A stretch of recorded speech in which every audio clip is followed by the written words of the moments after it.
எடுத்து ஒரு வசனத்தை வாசிப்போம். லூக்கா 24:2 வாசிப்போம்.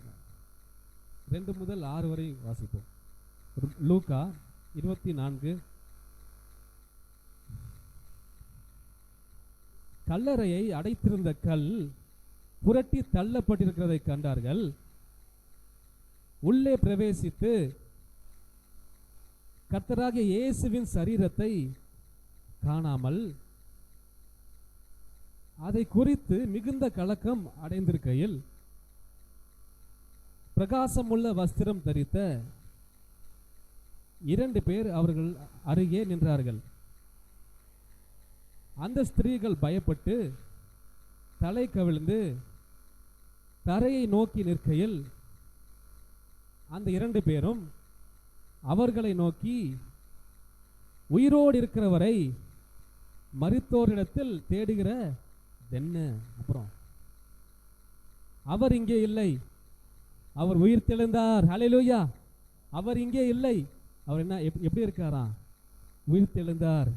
பாருங்க, மாம்சத்தை தேடி அந்த ஸ்திரீகள் என்ன பண்றாங்க? மாம்சத்தை தேடி வராங்க. அவர் இறந்திருப்பார், கல்லறைக்குள்ள இருப்பார், அவர் எப்படியாச்சும் போய் பார்க்கணும் அப்படின்னு சொல்லிட்டு முதல்ல போய் இயேசுப்பாவை பார்த்தது யாரு? அந்த ஸ்திரீகள். மரியாள் அவங்க எல்லாம் சேர்ந்துட்டு போய் ஸ்திரீயை போய் பார்க்க போறாங்க. பாருங்க, கல்லறையை அடைத்திருந்த கல் புரட்டி தள்ளப்பட்டு இருக்கிறதை கண்டார்கள். பாருங்க, இதுல ஒரு இந்த வாசித்த பகுதியில் இந்த ஒரு 5 காரியத்தை நீங்க பார்க்கலாம். அந்த ஸ்திரீகள் பார்த்த காரியம் என்ன? வைஷ்ணவ போய் உட்காருப்போ. முதல்ல அந்த ஸ்திரீகள் பார்த்த காரியம் எல்லாம் கவனிங்க.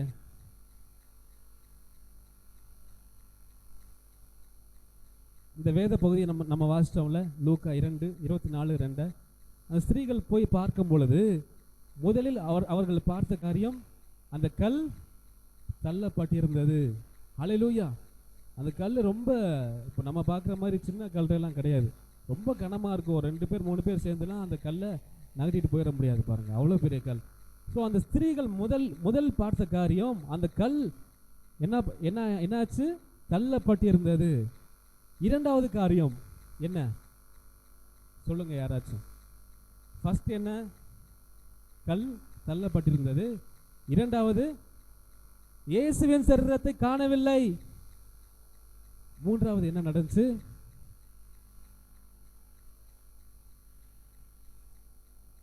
அவங்க கலக்கம் அடைந்தார்கள். அதுக்கப்புறம் என்ன ஆச்சு பாருங்க, இந்த தேவதூதர்கள் அவங்கள பார்த்து, உயிரோடு இருக்கிறவரை மரித்தோரிடத்தில் தேடுகிற என்ன? கடைசி வார்த்தை என்ன சொல்றாங்க?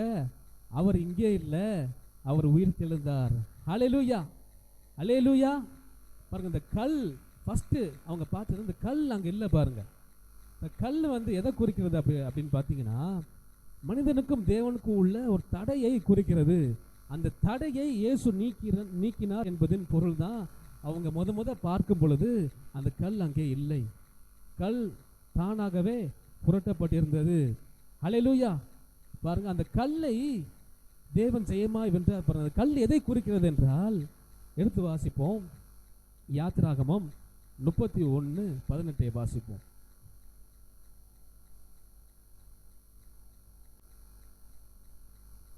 இந்த 5 காரியத்தை நான் அடிக்கடி கேட்பேன்.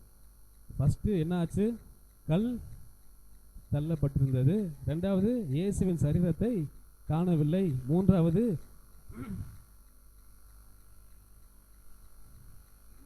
யாத்திராகமம் 31:18.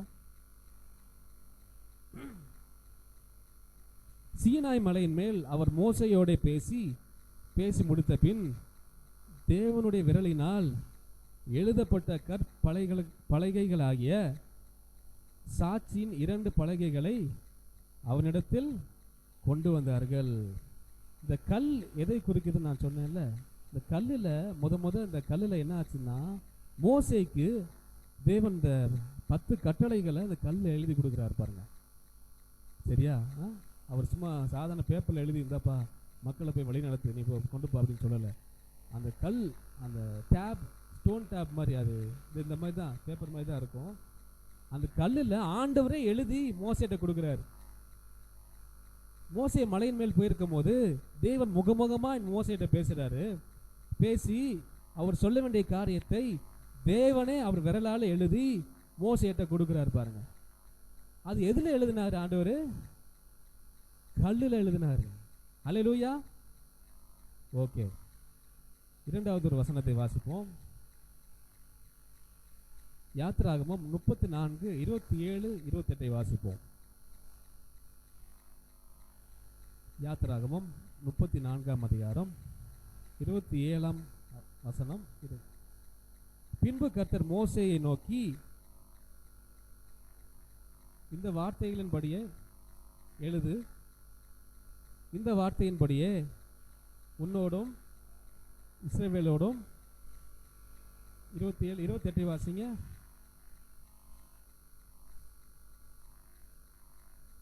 அங்கே அவன் அப்பம் புசியாமலும் தண்ணீர் குடியாமலும் இரவும் பகலும் 40 நாள் கர்த்தரோடு இருந்தான். அவன் 10 கற்பனைகளாகிய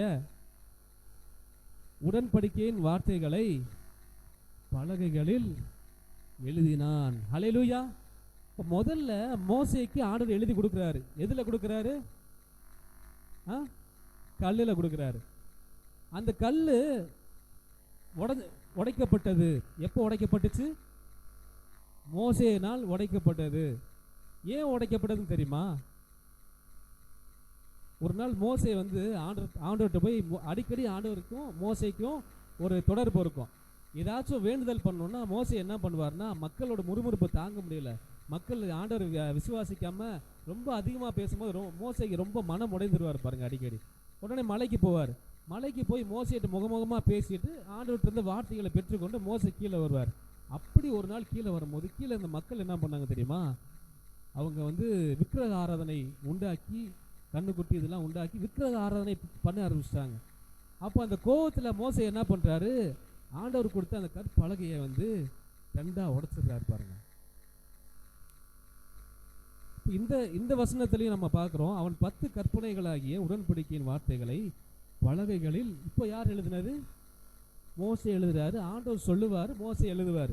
இப்போ அந்த மோசே எதில் எழுதினாரு தெரியுமா? இவரும் கல்லில் தான் எழுதுறாப்புல, மோசேயும். இப்போ அந்த கல் எதை குறிக்குது பாருங்க. ஒரு வசனத்தை வாசிப்போம். கொலோசையர் 2:14.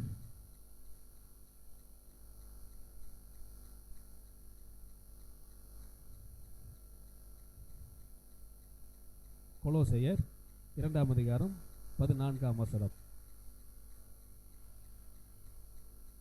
நமக்கு எதிரடையாகவும் கட்டளைகளால் நமக்கு விரோதமாகவும் இருந்த கையெழுத்தை குலைத்து அதை நடுவில் இராதபடிக்கு எடுத்து சிலுவையின் மேல் ஆணி எடுத்து துரைத்தனங்களையும் அதிகாரங்களையும் முறிந்து கொண்டு வெளியரங்கமான கோலமாக்கி அவைகளின் மேல் சிலுவையிலே வெற்றி சிறந்தார். ஹல்லேலூயா.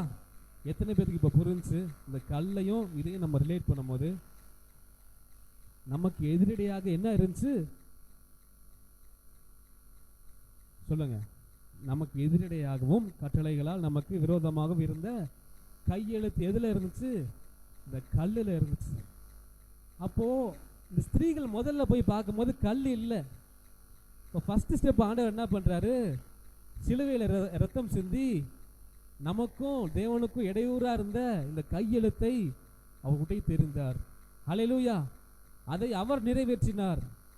நியாய பிரமாணத்தை நம்மளால கூடாத அந்த காரியத்தை ஆண்டவராக இயேசு கிறிஸ்து நம் சார்பாக அவர் நிறைவேற்றினார். நம்ம ஏதோ பார்க்கிறோம், கல் நகர்ந்துச்சு, ஆண்டவர் வெளியே உயிரோட வந்துட்டாரு அப்படின்னு நினைக்கிறோம். ஆனால் அதுக்கு ஒரு அர்த்தம் இருக்கு பாருங்க. ஆமென்.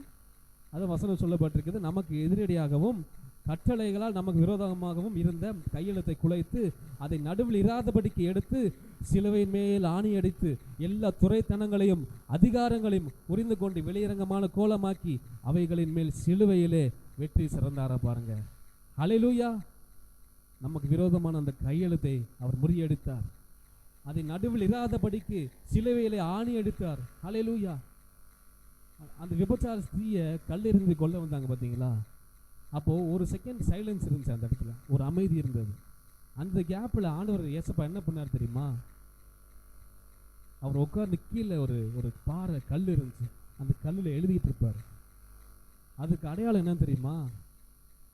அவங்க அந்த ஸ்திரீயை துரத்திட்டு வந்தாங்களே, அந்த பரிசேயர் சதுசேயர் வேத பாரகர், அவர்கள் ஒரு வார்த்தையை சொல்லுவாங்க, மோசேயின் பிரமாணத்தின்படி இந்த ஸ்திரீயை கல்லெறிந்து கொல்ல வேண்டும்.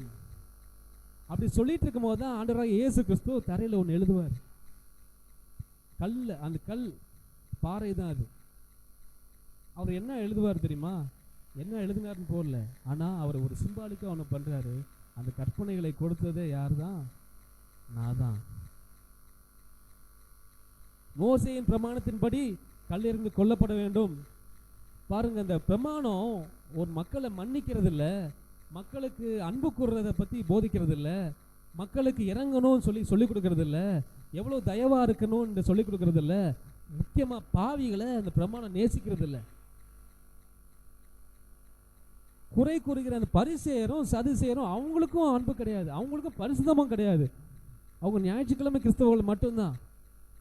ஆனால் ஒருத்தன் பாவியா சிக்கும் போது அவனை குற்றப்படுத்துகிறதற்கு ஆளாக நிற்பாங்க. பாருங்க, கேட்டால் மோசையின் பிரமாணத்தின்படி கல்லிருந்து கொல்லப்பட்டு ஆக வேண்டும் என்று சொல்லுவார்கள். பாருங்க, நம்ம அன்னைக்கு குட் ஃப்ரைடே அன்னைக்கு நான் சொன்ன மாதிரி பாவிகளோடும் ஆயக்காரரோடும் ஏசப்பா பழகினது அவங்களுக்கு பிடிக்கலையா பாருங்க.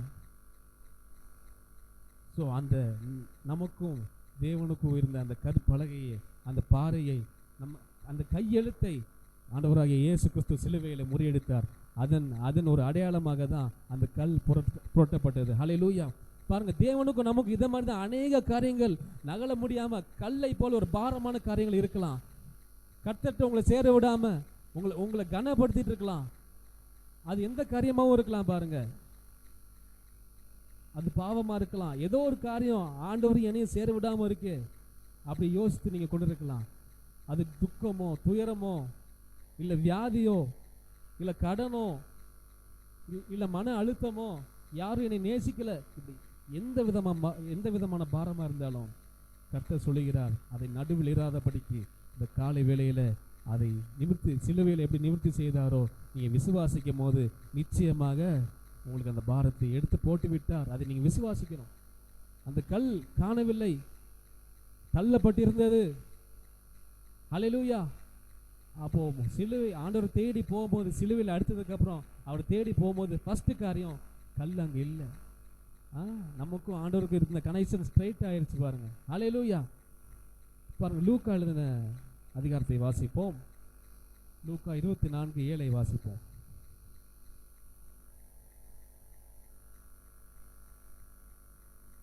மனுஷகுமாரன் பாவிகளான மனுஷர் கைகளில் ஒப்பு கொடுக்கப்படவும் சிலுவையில் அறையப்படவும் 3ஆம் நாளில் எழுந்திருக்கவும் வேண்டும் என்பதாக அவர் கலிலேயாவில் இருந்த காலத்தில் உங்களுக்கு சொன்னதை நினைவு கூறுங்கள் என்றார். 8வது வசனத்தை வாசிங்க. அப்பொழுது அவர்கள் அவருடைய வார்த்தையை நினைவு கூர்ந்து கல்லறையை விட்டு திரும்பி போய் இந்த சங்கதிகள் எல்லாவற்றையும் 11 மற்ற எல்லோருக்கும் அறிவித்தார்கள். ஹல்லேலூயா. பாருங்க, அந்த ஸ்திரீகள் தேவதூதர்கள் ஸ்திரீகளை பார்த்து கடந்து கொள்றாங்க. பாருங்க, அவர் என்ன கேட்குறாங்க? அவங்க முதல்ல கலக்கம் அடைந்தார்கள் வாசிக்கிறோம். ஏன்னா ஏசப்பாவோட சரீரம் அங்கே உள்ள இல்லை. அப்போ அவங்க என்ன திட்டுறாங்க? அவங்களுக்கு விசுவாசம் இல்லை. பாருங்க, அவங்க என்ன நினைக்கிறாங்கன்னா, ஏசப்பா நம்ம கூடயே இருந்தார், நமக்கு போதிச்சாரு, அவர் சொன்ன மாதிரியே சிலுவையில் அவரை அடிச்சிட்டாங்க.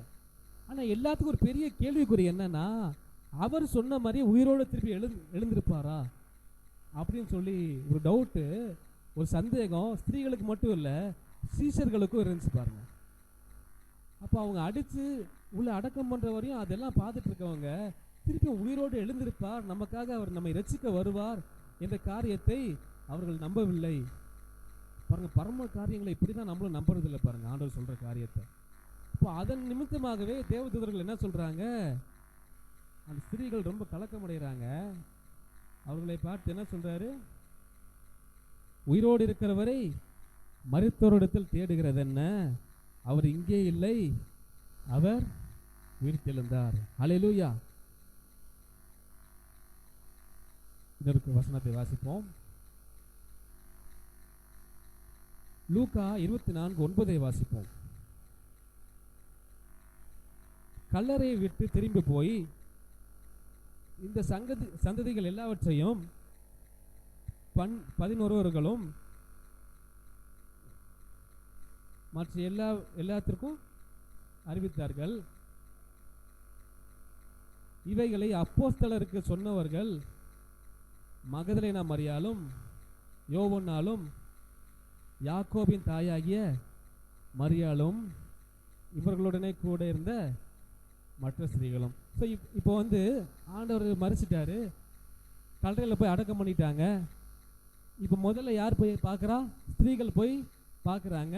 உள்ளே பார்த்தா ஆண்டவர் இல்லைன்னு இப்போ தேவதூதர்கள் என்ன சொல்கிறாங்க? அவர் இங்கே இல்லை, அவர் உயிரோடு எழுந்தாருன்றாங்க. அப்படி சொன்னோன்னு இவங்க என்ன பண்ணுறாங்க? இதை போய் எல்லா சீஷர்களுக்கும் அறிவிக்கிறாங்க. பாருங்க, 11 அறிவித்தார்கள்.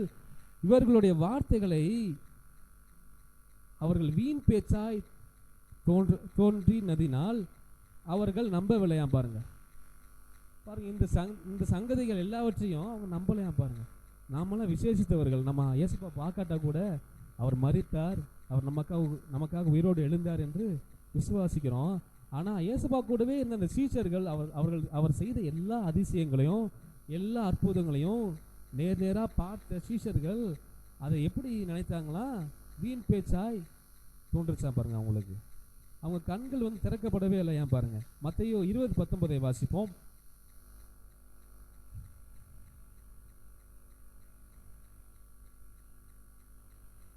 மத்தேயு 20:19. அவரை பரியாசம் பண்ணவும் வாரினால் அடிக்கவும் சிலுவையில் அறையவும் புறஜாதிகளிடத்தில் ஒப்பு கொடுப்பார்கள். ஆகிலும் 3ஆம் நாளிலே உயிரோடு எழுந்திருப்பார். பாருங்க, இதில் ஆண்டவர் ஏற்கனவே பிரசங்கம் பண்றாரு சீஷர்களுக்கு. அவரை பரியாசம் பண்ணவும் வாரினால் அடிக்கப்படவும் சிலுவையில் அறையவும் புறஜாதியரிடத்தில் ஒப்பு கொடுக்கப்படவும் ஆகிலும் 3ஆம் நாளிலே உயிரோடு கூடவும் எழுந்திருப்பார்கள் என்று யாருக்கு பிரசங்கம் பண்றாரு? ஏசப்பா சீஷர்களுக்கு. இன்னொரு வசனத்துக்கு இதே மாதிரியே பார்ப்போம். மார்க் 8:31 பார்ப்போம். மார்க் 8ஆம் அதிகாரம் 31ஆம் வசனம். அல்லாமலும் மனுஷகுமாரன்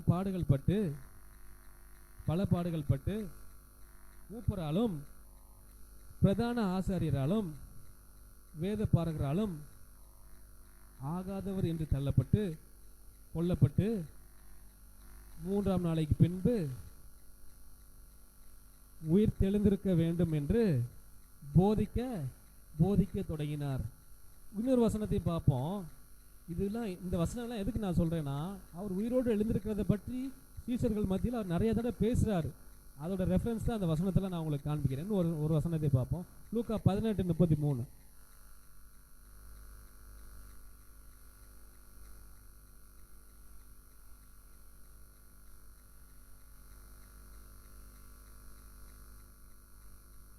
அவரை வாரினால் அடித்து கொலை செய்வார்கள், 3ஆம் நாளிலே அவர் உயிரோடே எழுந்திருப்பார்கள் என்றார்.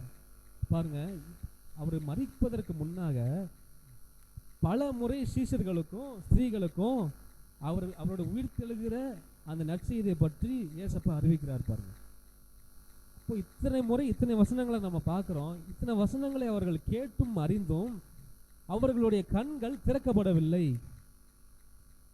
நம்முடைய கண்களும் இப்படிதான் திறக்கப்படாமல் இருக்கு. பாருங்க, எத்தனை முறை சர்ச்சுக்கு வந்தாலும் தேவனுடைய வார்த்தைகளை கேட்கும் போதும் நம்ம கண்கள் திறக்கப்படவில்லை என்றால் அந்த ஆசீர்வாதங்களை பெற்றுக்கொள்ள முடியாது, தேவனை தரிசிக்க முடியாது.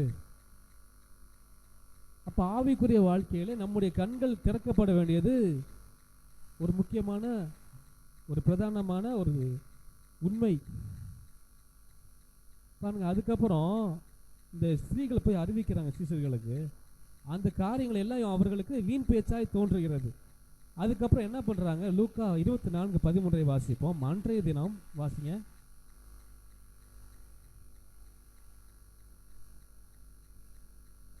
அன்றைய தினமே அவர்களில் 2 பேர். யாரு அந்த அவர்களில்னா யாரு? சீஷர்களில். ஸ்திரீகள் போய் அறிவிக்கிறாங்க. அறிவிச்சோன்னா அவங்க நம்பல. ஸோ சீஷர்கள்ல 2 பேர் என்ன பண்றாங்க? இப்ப வாசிங்க. எருசலேமுக்கு 7 அல்லது 8 மைல் தூரமான எம்மாவு என்னும் கிராமத்துக்கு போனாங்க.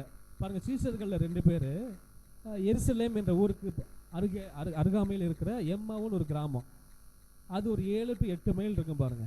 அங்க நடந்து போயிட்டு இருக்காங்க. இப்போ இவங்களுக்கு என்ன அப்படின்னா, இவங்க இந்த வார்த்தைகளை இயேசுவா கூட இருந்த சீஷர்கள் தான். ஆனா உயிர் தெளிவான்ற நம்பிக்கை இவங்களுக்கு ஒன்றும் வரல. பாருங்க, நம்பிக்கை இல்லைன்னா நம்ம கண்கள் திறக்கப்படாது. பாருங்க, இந்த ஈஸ்டர் நன்னாளிலே இதுதான் முக்கியமா நீங்க தெரிஞ்சு கொள்ள வேண்டும். கண்டிப்பா நம்ம சபைக்கு வரும், ஆராதனை பண்றோம், தேவ வார்த்தைகளை கேட்கிறோம், அவர் செய்த நன்மைகளை கேட்கிறோம், அவருடைய வாக்கு தத்தங்களை நம்ம கேட்கிறோம், எல்லாவற்றையும் கேட்கிறோம். ஆனா நம்ம விசுவாசிக்கல அப்படின்னா நம்ம கண்கள் திறக்கப்படாது. பாருங்க, இப்ப விசுவாசம் இல்லாமல் தேவனுக்கு பிரியமா இருப்பது கூடாத காரியம். விசுவாசித்தால் எல்லாம் கூடும். அவருடைய ரட்சிப்பை நம்ம எப்படி விசுவாசிக்கிறோம்? அவர் எப்படி நமக்காக ரத்தம் சிந்தினார்? நம்ம இயேசுப்பாவை நம்ம பார்க்கல. அவர் இருந்தார்ன்றதை நம்ம பார்க்கல. அவர் வாழ்ந்தார் என்பதை நம்ம பார்க்கவில்லை. அவர் மரித்தார் என்பதை நம்ம பார்க்கவில்லை. அடிபட்டார், சிலுவையிலே நமக்காக நொறுக்கப்பட்டார் என்பதை நாம் பார்க்கவில்லை. உயிரோடு எழுந்தார் என்பதையும் நம்ம பார்க்கவில்லை. ஆனால் நம்ம அதை விசுவாசிக்கிறோம். விசுவாசத்தினால் இந்த ரட்சிப்பு உண்டாகிறது. பாருங்க, இப்போ இயேசுப்பாவுக்கும் அந்த தூதர்களுக்கும் என்ன கோவம் அப்படின்னா, இந்த ஸ்திரீகளும் சீஷர்களும் அவரோட கூட இருந்தவர்கள், ஆனா விசுவாசிக்கல. தேவன் உயிரோடு எழுந்திருப்பார் என்பதை எப்படி பிசாசுக்கு அந்த காரியம் தெரியாது. பாருங்க, சதுசேயர், பரிசேயர், வேதபாரகர்கள் அவங்க நினைச்சாங்க இதோட ஒரு சாப்டர் க்ளோஸ் அப்படின்னு நினைச்சாங்க. பாருங்க, இப்போ இவங்களும் அவங்கள மாதிரி என்ன பண்றாங்க? இதோட இயேசுப்பாவோட சாப்டர் க்ளோஸ். அவங்களுக்கு தெரியாம இல்லை, இந்த போதனை எல்லாவற்றையும் அவங்க கேட்டிருக்காங்க. இருந்தாலும் உயிர் தெழுவார் என்ற நம்பிக்கை இன்னும் ஃபுல்லா வரல. பாருங்க, அவங்களுக்கு.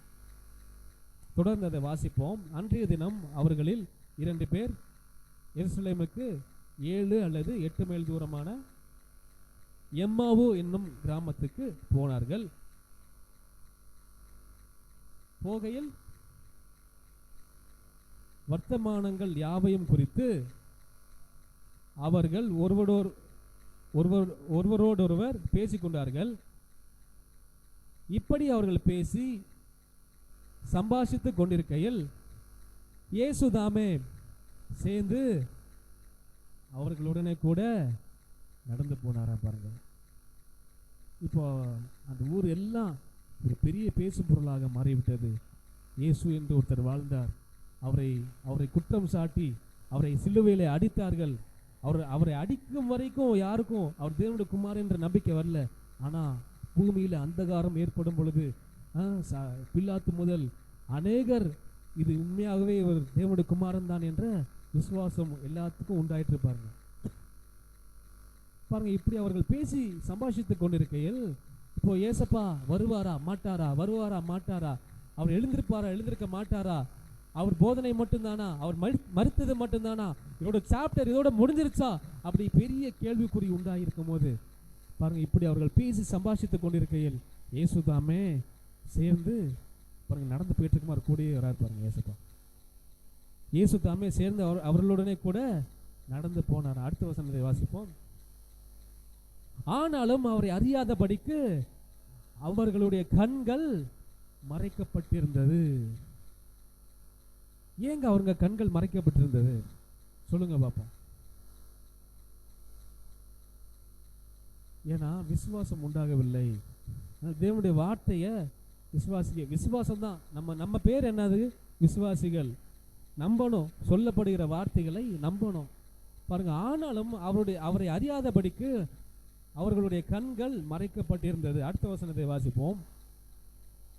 அப்பொழுது அவர் அவர்களை நோக்கி, நீங்கள் துக்க முகமுள்ளவர்களாய் வழி நடந்து ஒருவருக்கொருவர் சொல்லிக் கொள்கிற காரியங்கள் என்ன என்று ஏசப்பா கேட்கிறாரு பாருங்க. நீங்க என்ன துக்கம் முகம் உள்ளவர்களா போயிட்டு இருக்கீங்க, ஒருவருக்கொருவர் சொல்லிக்கொண்டே இருக்கிற காரியம் என்ன அப்படின்னு ஏசப்பா அப்படி கூலா கேட்கிறாரு. அப்போ வரையும் ஏசப்பா தான் கூட வராரு, அவங்களுக்கு தெரியல. அடுத்த வசனம் வாசிப்போம். அவர்களில் ஒருவனாகிய கிளியப்பா என்பவன் பிரதியுத்தரமாக, இந்நாட்களில் எருசலேமிலே நடந்தவைகளை அறியாதபடிக்கு நீர் அந்நியரா இருக்கிறீரோ என்றார்கள். பாருங்க, ஏசப்பாட்டே என்ன சொல்றாங்க, எருசலேமில் ஒரு காரியம் நடந்துச்சுன்னா உனக்கு தெரியாதா அப்படின்ட்டு ஆண்டவர்கிட்டயே கேட்குறாங்க. அவர்களில் ஒருவனாகிய, அடுத்த வசனத்தை போடுங்க, அவர் எவைகள் என்றார். ஏசப்பா கேட்கிறாரு, அது என்னப்பா, அது பெரிய விஷயம், நீ ஏதோ சொல்றியே, எருசலேம் ஏதோ நடந்துச்சுன்னு சொல்றியே, அது என்னப்பா அப்படின்னு கேட்கிறாரு. அதற்கு அவர்கள், நசரேயனாகிய இயேசுவை குறித்தவைகளே, அவர் தேவனுக்கு முன்பாகவும் ஜனங்கள் எல்லாருக்கும் முன்பாகவும் செய்கையிலும் வாக்கிலும் வல்லமையுள்ள தீர்க்கதரிசியா இருந்தார். அடுத்த வசனம், நம்முடைய பிரதான ஆசாரியரும் அதிகாரிகளும் அவரை மரண ஆக்கினைக்குட்படுத்தி சிலுவையிலே அறைந்தார்கள். அடுத்த வசனம் வாசிப்போம். அவரை இஸ்ரவேலை மீட்டு ரட்சிப்பவர் என்று நாங்கள் நம்பியிருந்தோம், இவைகள் சம்பவித்து இன்று 3 நாள் ஆகிறது. பாருங்க, நாங்கள் அவரை தாங்க நம்பியிருந்தோம், ஏதோ எங்க கூட இருந்தாரு, பிரசங்கம் பண்ணாரு, அநேக அதிசயங்களை செஞ்சாரு, அற்புதங்களை செஞ்சாரு, இன்னும் 3 நாள் ஆச்சு, அவர் திரும்பி வருவாரான்னு தெரியலன்ற மாதிரி என்ன சொல்றாங்க, இன்னும் அவர் செத்து 3 நாள் ஆயிடுச்சுங்க, இந்த காரியம் சம்பவித்து 3 நாள் ஆகுது அப்படின்னு ஒரு கேள்விக்குறியோட ஏசப்பாட்ட சொல்றாங்க. அடுத்த வசனத்தை வாசிங்க. ஆனாலும் எங்கள் கூட்டத்தை சேர்ந்த சில ஸ்திரீகள் அதிகாலமே கல்லறையின் இடத்திற்கு போய் அவருடைய சரீரத்தை காணாமல் திரும்பி வந்து அவர் உயிரோடு இருக்கிறார் என்று சொன்ன தேவதூதரை தரிசித்தோம் என்று சொல்லி எங்களை பிரமிக்கப்படினார்கள். அடுத்து வாசிங்க. அப்பொழுது எங்களில் சிலர் கல்லறையின் இடத்திற்கு போய் ஸ்திரீகள் சொன்னபடியே கண்டார்கள், அவரையோ அங்கே காணவில்லை என்றார்கள். அடுத்து வாசிங்க. அப்பொழுது அவர் அவர்களை நோக்கி, தீர்க்கதரிசிகள் சொன்ன யாவையும் விசுவாசிக்கிறதற்கு புத்தி இல்லாத மந்த இருதயம் உள்ளவர்களே. அந்த வசனத்தை போடுங்க, 25ஆம் வசனம். அப்பொழுது அவர், யாரு அவர்னா யாரை பத்தி பேசிட்டு இருக்கோம், சத்தமா சொல்லுங்க, ஏசப்பா. அப்பொழுது அவர், ஏன்னா ஏசப்பா தானே கூட போயிட்டு இருக்காரு. பாருங்க, சீசர்கள் 2 பேர் நடந்து போயிட்டு இருக்காங்க. எங்க போயிட்டு இருக்காங்க? எம்மாவோ. பிரதர் கரெக்டாக சொல்லிட்டாரு, கிளாப் பண்ணுங்க. Very good, super. அப்போ அந்த எம்மாவோ எங்க இருக்கு? எருசலேமுக்கு போற வழியில எத்தனை கிலோமீட்டர்? 7 to 8 kilometre. இப்போ நம்ம 1 கிலோமீட்டர் இங்கேருந்து முக்குக்கு போறதுனாலே, புழுத்து முக்குக்கு போறோம்னாலே நம்ம யோசிப்போம். ஆனா அந்த 2 சீசர்களும் பாருங்க, துக்கத்துல தான் போறாங்க. இப்படி அடிக்கப்பட்டார், நொடுக்கப்பட்டார், நமக்காக காயப்பட்டார், நல்லா பிரசங்கம் பண்ணாரு, பாவிகளோடு சஞ்சரிச்சாரு, எல்லாமே கரெக்டு தாங்க, எல்லாம் சரியா தான் போச்சு. ஆனா இறந்ததுக்கு அப்புறம் அவர் உயிரோடு எழுந்திருக்கலையே, 3 நாள் ஆச்சு அப்படின்ற கேள்விக்குறியோட பேசிட்டு போறாங்க, சந்தேகப்படுறாங்க. ஏசப்பா கூட வந்தும் அவங்க கண்கள் திறக்கப்படாதனால அவர் யாரும் தெரியல. அப்பொழுது அவர் ஏசப்பா என்ன சொல்றாரு, அவர்களை நோக்கி, தீர்க்கதரிசிகள் சொன்ன யாவையும் விசுவாசிக்கிறதற்கு புத்தி இல்லாத மந்த இருதயம் உள்ளவர்களே அப்படின்னு என்ன பண்றாரு, அவங்க 2 பேத்தையும் திட்டுறாரு. ஏன்னா இப்ப நம்ம வாசம் பாத்தீங்களா, அவர் உயிரோடு எழுந்திருப்பான்னு பல போதகம் பண்ணியிருக்காரு ஏசப்பா. அது மட்டும் இல்ல, அவர் பிறப்பதற்கு முன்னமாவே பல தீர்க்க தரிசனங்கள் உரைக்கப்பட்டது. உங்களை மீட்பதற்கு ஒருத்தர் வருவார், உங்களை ரட்சிப்பார், அவர் உங்களுக்காக மரிப்பார், அவர் 3ஆம் நாளில உங்களுக்காக உயிரோடு எழுந்திருப்பார் என்ற தீர்க்கதரிசிகள் சொன்னாங்களே, அதெல்லாம் கேட்டு கூட புத்தி இல்லாத மந்த இருதயம் உள்ளவர்களேன்னு ஏசப்பா உயிரோடு இருந்து வந்ததுக்கு அப்புறம் திட்டார் அவங்கள. அடுத்த வசனத்தை வாசிப்போம். கிறிஸ்து இவ்விதமாக பாடுபடவும் தமது மகிமையில் பிரவேசிக்கவும் வேண்டியதில்லையா என்று சொல்லி மோசே முதலிய சகல தீர்க்கதரிசிகளும் எழுதின வேத வாக்கியங்கள் எல்லாவற்றிலும் தம்மை குறித்து சொல்லியவைகளை அவர்களுக்கு விவரித்து காண்பித்தார். அப்போ உங்க கண்கள் திறக்கப்படணும் அப்படின்னா சுவிசேஷம், தேவனுடைய வார்த்தைகள் உங்களுக்கு அறிவிக்கப்பட வேண்டும். ஏற்கனவே நம்ம கண்ணு திறந்தா இருந்துச்சு. ஆதாம் ஏவாள் எப்போ பாவம் செஞ்சாங்களோ அங்க அப்போ அடைப்பட்டது. அப்போ அந்த அடைப்பட்ட கண்களை திறக்கிறதுக்கு ஏசப்பா வந்தாரு. இப்போ நம்ம கண்கள் திறக்கப்பட்டிருக்கிறது. அது எப்படி திறக்கப்படும் அப்படின்னா நம்ம விசுவாசிக்கும் போது திறக்கப்படும். ஆனா இப்போ இவங்க விசுவாசிக்காம இருந்ததுனால ஆண்டவர் என்ன சொல்லிட்டு, மோசே முதலே சகல தீர்க்கதரிசிகளும் என்னை பத்தி எழுதியிருக்காங்களே, வேத வாக்கியங்கள் எல்லாவற்றிலும் தம்மை குறித்து சொல்லியவைகள் எல்லாவற்றையும் விவரித்து அவர் காண்பித்ததுக்கு அப்புறம் என்ன நடக்குது? அடுத்த வசனத்தை வாசிப்போம். அத்தருணத்தில் தாங்கள் போகிற கிராமத்துக்கு சபீமமானார்கள். அப்பொழுது அவர் அப்புறம் போகிறவர் போல காண்பித்தார். அடுத்த வசனம் வாசிப்போம். அவர்கள் அவரை நோக்கி, நீர் எங்களுடனே தங்கியிரும், சாயங்காலம் ஆயிற்று, பொழுது போயிற்று என்று அவரை வருந்தி கேட்டுக்கொண்டார்கள். அப்பொழுது அவர் அவர்களுடனே தங்கும்படிக்கு உள்ளே போனார். அடுத்து வாசிங்க. அவர்களோட அவர் பந்தியிருக்கையில் அவர் அப்பத்தை எடுத்து ஆசீர்வதித்து அதை பிட்டு அவர்களுக்கு கொடுத்தார். அப்பொழுது அவர்களுடைய கண்கள் திறக்கப்பட்டது. அல்லேலூயா. பாருங்க, அவர் சரீரம், அந்த அப்பம் எதை குறிக்கிறது? தேவனுடைய அடிக்கப்பட்ட சரீரத்தை குறிக்கிறது. அப்போ இவ்வளவு தூரம் அவங்களுக்கு தெரியல. இந்த சுவிசேஷம் அறிவிக்கப்படும் போது தான் அவங்க கண்கள் திறக்கப்படுது. பாருங்க, இப்போ நம்ம கண்களும் எப்போ திறக்கப்படும்னா தேவனுடைய வார்த்தை கேட்டவர்களாய் மட்டும் இல்லை, அதை விசுவாசித்து, ஆம் அவர் நமக்காக பாடுபட்டார், நொறுக்கப்பட்டார், உயிரோடு எழுந்திருப்பார் என்று விசுவாசிச்சாதான் நம்ம கண்கள் திறக்கப்பட்டிருக்கும். நான் விசுவாசிக்கிறேன், இங்கே இருக்கிறவங்க கண்கள் எல்லாம் திறக்கப்பட்டு தான் இருக்கு. ஏன்னா நம்ம சீசர்களை விட நம்ம விசேஷித்தவர்கள். ஏன்னா நம்ம பார்க்காம விசுவாசிக்கிறோம் ஏசப்பாவை. அவர்கள் கண்ணும் விசுவாசியாது இருந்தார்கள், நம்ம காணாமல் விசுவாசிக்கிறோம், நம் பாக்கியவான்கள் என்று வசனம் சொல்லுகிறது. ஏன்னா கண்டு விசுவாசிக்கிறவர்களை விட காணாமல் விசுவாசிக்கிறவர்கள் பாக்கியவான்கள் என்று வேதம் சொல்லுகிறது. பாருங்க, ஹல்லேலூயா. எத்தனை பேர் விழித்திருக்கீங்க தூங்காம? ஒரு ஆள் கொட்டாய் விடுறாங்க. ஹல்லேலூயா. முடிச்சிருவோம் வேகமாக.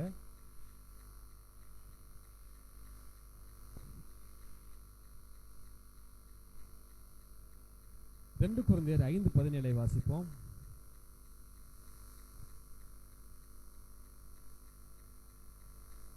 இப்படி இருக்க ஒருவன் கிறிஸ்துவுக்குள் இருந்தால் புது சிருஷ்டியா இருக்கிறான், பழையவைகள் ஒளிந்து போயின, எல்லாம் புதிதாகின. ஒருவன் கிறிஸ்துவுக்குள் இருந்தால் புது சிருஷ்டியா இருக்கானா பாருங்க. பழையவைகள், பழைய காரியங்கள், பழைய மனுஷன், பழைய பழக்கங்கள் எல்லாம் ஒளிந்து போயிருமா, எல்லாம் புதிதாக, புதிய மனிதனாக நம்ம மாறிடுவோமா பாருங்க கிறிஸ்துவை ஏற்றுக்கொள்ளும் போது. அப்போ அதுதான் வசனம் சொல்லுது, அவரோட கூட சிலுவையில் அடிக்கப்பட்டு அவரோட கூட நம்ம எழுந்திருக்கோமா பாருங்க சிலுவையில். அப்போ நம்ம ஆண்டவராக இயேசு கிறிஸ்துவை ஏற்றுக்கொண்டதுக்கு அப்புறம் நம்ம பழைய பழக்கங்கள், பழைய தேவையில்லாத கிரியைகள் எல்லாவற்றையும் விட்டு விட வேணாமா பாருங்க. புதிய மனிதனாக மாறுவது நோக்கம் தான் இந்த சிலுவை. அல்லேலூயா. அப்போ முதல் காரியம் நமக்கு ஒரு நம்பிக்கையை, அதாவது சிலுவையில் மரித்து உயிர் தெழுந்ததுக்கு அப்புறம் கர்த்தர் நமக்கு ஒரு நம்பிக்கையை கொடுக்கிறார் பாருங்க. இரண்டாவது ஒரு வசனத்தை வாசிப்போம். ரோமர் 7:6 வாசிப்போம்.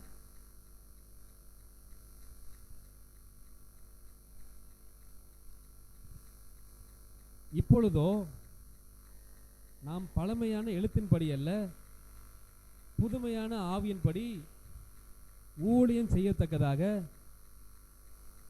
நம்மை கட்டியிருந்த நியாய பிரமாணத்துக்கு நாம் மரித்தவர்களாகி அதினின்று விடுதலையாக்கப்பட்டிருக்கிறோம். பாருங்க என்ன போடப்பட்டிருக்குது, நாம் பழமையான எழுத்தின்படி அல்ல, புதுமையான ஆவியின்படி. அல்லேலூயா.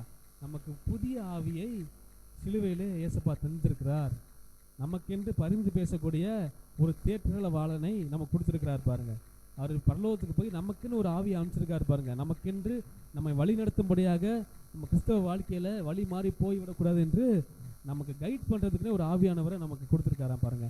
அதான் புதிய ஆவியை தருத்தவர்களாய் நாம் இருக்க வேண்டுமா பாருங்க. இன்னொரு காரியத்தை வாசித்து முடிச்சிருவோம்.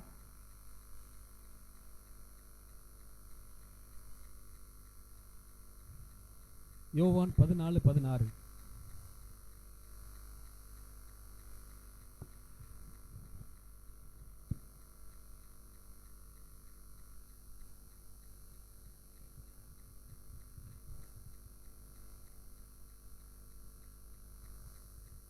நான் பிதாவை வேண்டிக் கொள்ளுவேன்,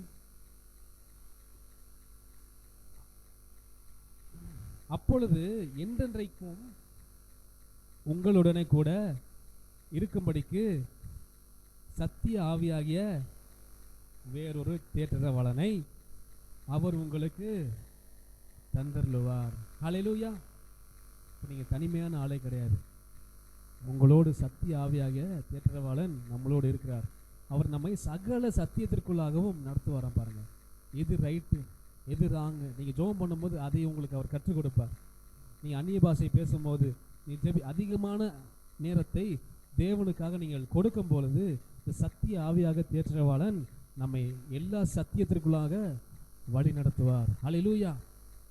அப்போ நம்ம விசேஷித்தவர்கள். ஹல்லேலூயா. இதுக்கு முன்னாடி அந்த ஒரு ஸ்லாக்கியம் யாருக்கு கிடைக்கல. ஆனா நமக்கு இயேசுவை ஏற்றுக்கொண்ட நமக்கு இந்த ஒரு ஸ்லாக்கியத்தை அவர் கொடுத்திருக்கிறார். ஹல்லேலூயா. கண்களை மூடி ஜெபிப்போம்.